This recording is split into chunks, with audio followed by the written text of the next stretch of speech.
इससे पहली वीडियो में हमने देखा था मुसलमानों में विवाह यानी कि मुस्लिम विवाह कैसे होते हैं।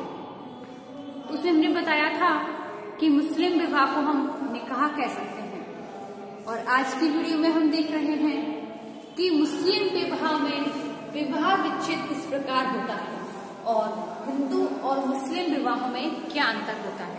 यानी कि जो हिंदू विवाह होते हैं उनमें जो तलाक लिया जाता है, विवाह विच्छेद होता है तो अदालत की आवश्यकता पड़ती है।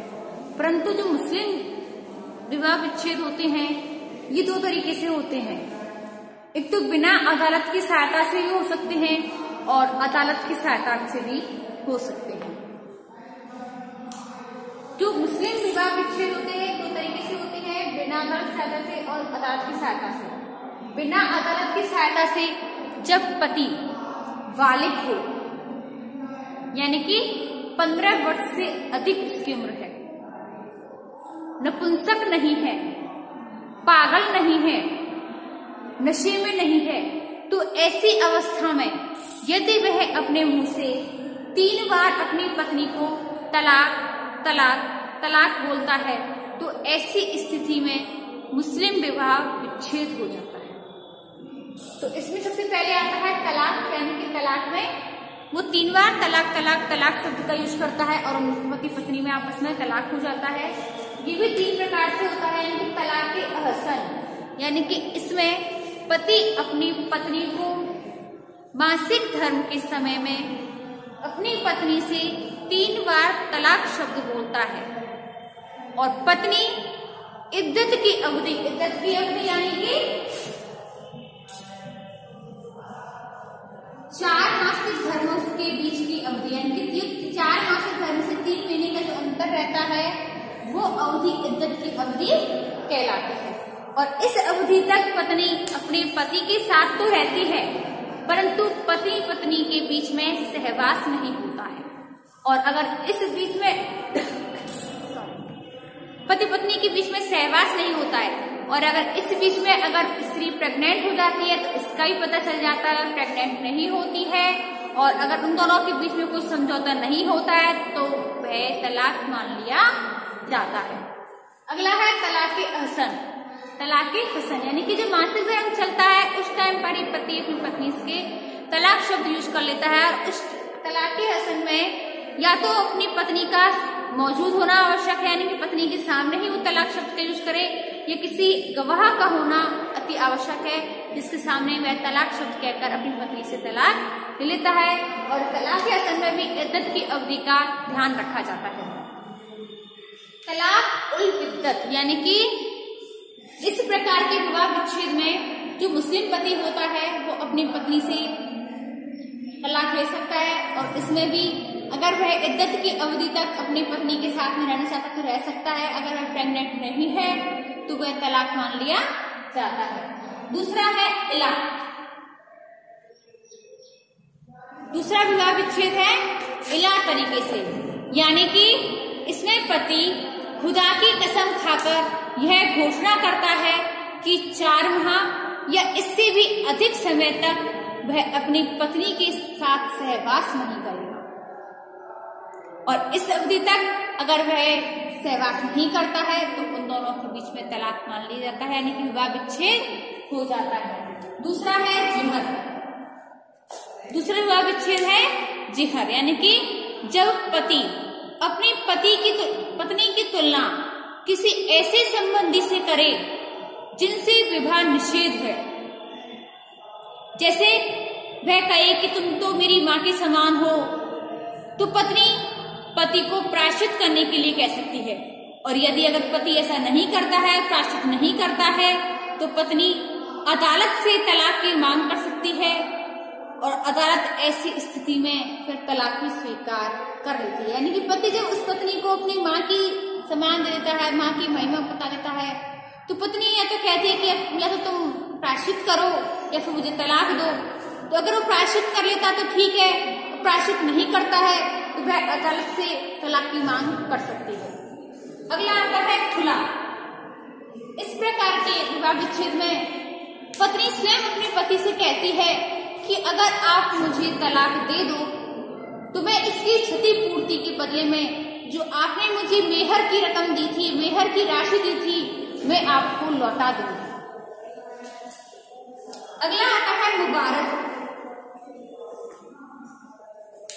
मुबारक यानी कि यह जो विवाह विच्छेद होता है दोनों की रजामंदी से होता है, परंतु इसमें खुला जो विवाह विच्छेद है इसकी तरह पत्नी मेहर की रकम पति को नहीं लौटाती है, यानी कोई भी धन नहीं देती है, और इस प्रकार के तलाक में पत्नी जो होती है वो इद्दत की अवधि तक अपने पति के साथ रह सकती है।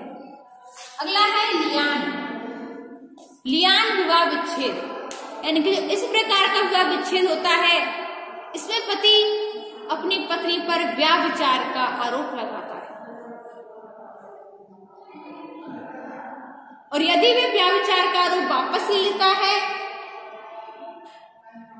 तो तलाक नहीं होता है, और तलाक अगर व्यभिचार का आरोप नहीं वापस लेता है तो पत्नी अदालत के माध्यम से तलाक लेने का अधिकार रखती है।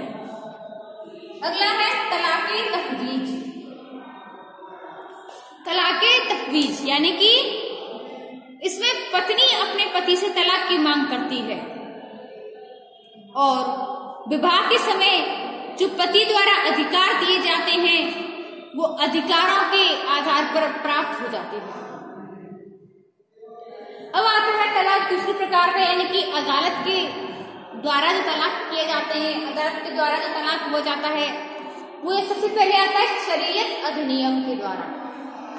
शरीयत अधिनियम सन 1937 में ये शरीयत अधिनियम बना था, और इसके अनुसार जो मुस्लिम स्त्री होती है वो अपने पति को नपुंसक होने पर तलाक दे सकती है, या फिर पति अगर अपनी पत्नी पर व्यभिचार का झूठा आरोप लगाता है तो भी पत्नी अदालत के माध्यम से या न्यायिक अदालत के माध्यम से तलाक की मांग कर सकती है। दूसरा है जब पति नपुंसक हो, यानी कि अगर पति नपुंसक हो, ये पागल हो, तो भी स्त्री इस स्थिति में न्यायिक अदालत में जाकर अपने पति से तलाक की मांग कर सकती है, और इस स्थिति में भी विवाह विच्छेद हो जाता है। तीसरा है मुस्लिम विवाह विच्छेद अधिनियम 1939 के अनुसार। मुस्लिम अधिनियम विवाह विच्छेद अधिनियम 1939 के अनुसार विवाह विच्छेद के भी कुछ नियम हैं या कुछ आधार हैं, जैसे कि यदि पति का 4 वर्ष से पति का कोई पता ही नहीं हो, यानी कि 4 वर्ष हो गए लेकिन पति को कोई अता पता ही नहीं है कि वे कहाँ है, तो ऐसी स्थिति में भी पत्नी तलाक ले सकती है। दूसरा, पति 2 वर्ष से पत्नी का भरण पोषण करने में असमर्थ हो, यानी कि शादी तो कर ली परंतु उसका भरण पोषण नहीं कर पाता है, वस्त्र नहीं दे पाता है, तो ऐसी स्थिति में भी पत्नी अपने पति से तलाक ले सकती है। यदि पति को 7 या अधिक वर्षों की जेल की सजा हुई हो तो ऐसी स्थिति में भी तलाक ले सकती है। 3 वर्ष से बिना किसी कारण से अपने वैवाहिक कर्तव्यों को निभाने में असमर्थ हो तो भी तलाक ले सकती है। पति पागल हो, नपुंसक हो, यौन रोग से पीड़ित हो या कोढ़ से ग्रस्त हो तो ऐसी स्थिति में भी पत्नी अपने पति से तलाक ले सकती है। अब आता है हिंदू और मुस्लिम विवाह में अंतर, यानी कि जो हिंदू विवाह होते हैं और मुस्लिम विवाह है इनके बीच में क्या अंतर है। तो सबसे पहले आता है विवाह के उद्देश्य के आधार पर। उद्देश्य यानी कि जो हिंदू विवाह का उद्देश्य होता है, आपको पता है कि धार्मिक उद्देश्य है कि अगर पुरुष विवाह नहीं करेगा तो वह अपूर्ण माना जाता है, कोई यज्ञ कार्य नहीं कर सकता है, धार्मिक कर्म कांड नहीं कर सकता है। तो हिंदू विवाह का उद्देश्य क्या हुआ? धार्मिक उद्देश्य। परंतु मुस्लिम विवाह का क्या होता है उद्देश्य?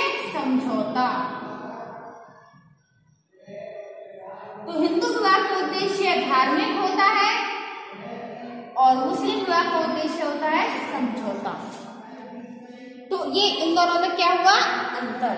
दूसरा है वैवाहिक प्रक्रियाओं में के आधार पर प्रक्रिया, यानी कि जो हिंदू विवाह होते हैं अग्नि के साथ फेरे लेकर होते हैं, उसमें पुरोहितों की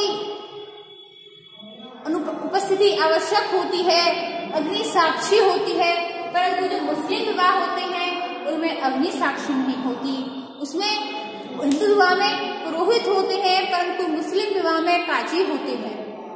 हिंदू विवाह में मंत्रोच्चारण होता है परंतु मुस्लिम विवाह में कोई मंत्रोच्चारण नहीं होता है, धार्मिक कर्मकांड नहीं होते हैं, अग्नि साक्षी नहीं होती है, केवल 2 गवाह होते हैं। अगला है विवाह के स्वरूप। तो स्वरूप के आधार पर आपने देखा कि हिंदू विवाह के 8 स्वरूप हैं, देव विवाह, आर्ष विवाह, प्राजापत्य विवाह, राक्षस विवाह, निशाच पूजा। तो इस प्रकार के विवाह है। परंतु मुस्लिम विवाह में निकाह, मेहर, तो इस प्रकार के विवाह है। तो इन आधारों पर भी मुस्लिम विवाह और हिंदू विवाह में अंतर पाया जाता है। अगला है दहेज व मेहर के आधार पर। दहेज यानी कि दहेज वह है जो कन्या पक्ष होता है, वो वर पक्ष यानी कि कन्या के पति को और उसके घर वालों को जो रकम दी जाती है, सामान दिया जाता है, वह होता है दहेज, जो कि कन्या पक्ष वर पक्ष को देता है। परंतु मेहर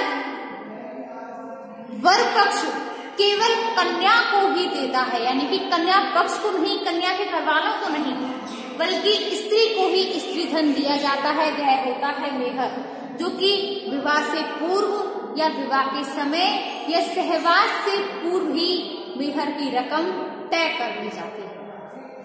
अगला है विवाह के क्षेत्र में, यानी कि जो हिंदू विवाह होते हैं वो अपने सगे संबंधियों, निकट संबंधियों को छोड़कर किए जाते हैं।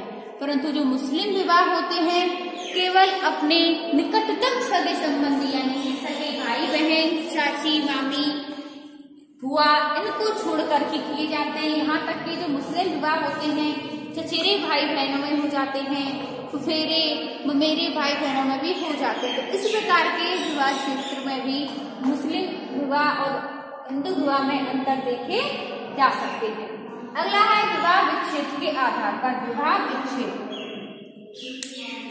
यानी कि जो हिंदू विवाह विच्छेद होता है तो वो अदालत की सहायता से ही विवाह विच्छेद हो सकता है। परंतु जो मुस्लिम विवाह विच्छेद होते हैं केवल मुंह से ही पत्नी को सामने 3 बार तलाक शब्द का उपयोग करने पर ही उन दोनों के बीच में तलाक हो जाता है।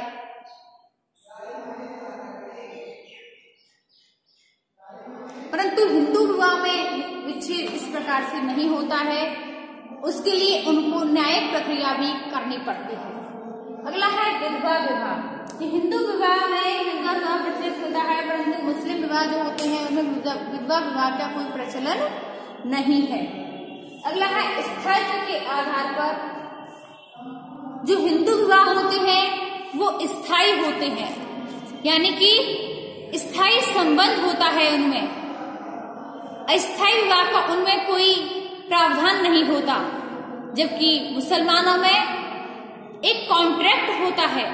मुतहा विवाह के रूप में अस्थायी विवाह पाया जाता है, यानी कॉन्ट्रैक्ट भी इसमें मुसलमानों में विवाह होता है कि हम इतने दिनों तक पति पत्नी बनकर रह सकते हैं या इतने सालों तक पति पत्नी बनकर रह सकते हैं। परंतु जो हिंदू विवाह होते हैं स्थायी होते हैं, कॉन्ट्रैक्ट बेस पर नहीं होते, जन्म जन्मांतर के बंधन बन जाते हैं। अगला है इद्दत का अंतर, यानी कि जो हिंदू विवाह होते हैं वो इद्दत की अवधि उनमें कोई नहीं मानी जाती है, यानी कि अगर उनमें तलाक होना होता है तो इद्दत की अवधि मायने नहीं रखती। परंतु मुसलमानों में 4 मासिक धर्म के बीच का जो अंतर होता है 3 महीने का, वो इद्दत की अवधि मानी जाती है। और इस बीच में अगर स्त्री प्रेग्नेंट हो जाती है तो उनमें तलाक नहीं होता है। तो इस प्रकार से स्टूडेंट्स आज की वीडियो में हमने मुसलमानों के विवाह विच्छेद देखे कि विवाह विच्छेद किस प्रकार से किया जा सकता है, मुसलमानों में कितने प्रकार का होता है, किस तरीके से विवाह विच्छेद होता है, और हिंदू विवाह और मुस्लिम विवाहों में अंतर देखे हैं। तो फ्रेंड्स आज की वीडियो में बस इतना ही, इससे आगे हम देखेंगे अपनी नेक्स्ट वीडियो में।